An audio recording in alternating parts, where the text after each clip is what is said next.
The Coast Guard search for a missing fisherman is off tonight. Lanny Klutz was fishing near Cape Lookout when his boat capsized Friday night. News Channel 12's Alize Prozi reports the Coast Guard did all it could. Lanny Klutz and Lonnie Brown were fishing when their 18-foot aluminum boat started taking on water.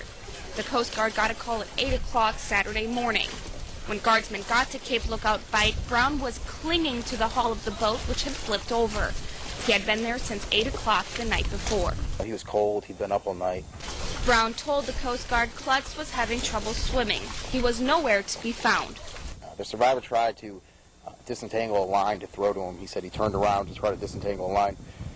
Before he could throw it to him, he just lost sight of Mr. Klutz. He doesn't know if he went into the water, if he tried to go under the boat to try to grab a life jacket, but he had never heard from him again throughout the night. That's when rescuers began their search. A helicopter from Air Station Elizabeth City and these two boats from Fort Macon worked together to try to find Lanny Klutz. The Coast Guard used a computer program to help.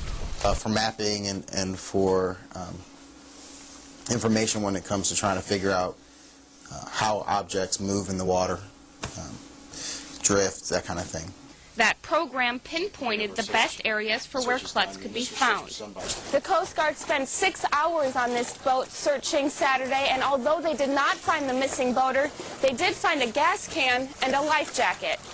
And while Klutz is still missing, the Coast Guard was able to treat Brown for hypothermia and get him safely to Carteret General Hospital. In Fort Macon, Alize Prozi, News Channel 12. Now, the Coast Guard has turned that case over to the North Carolina Wildlife Commission. Lanny Klutz owns a cottage at Harker's Island, but his home is in Wilmington. Lonnie Brown has been released from Carteret General.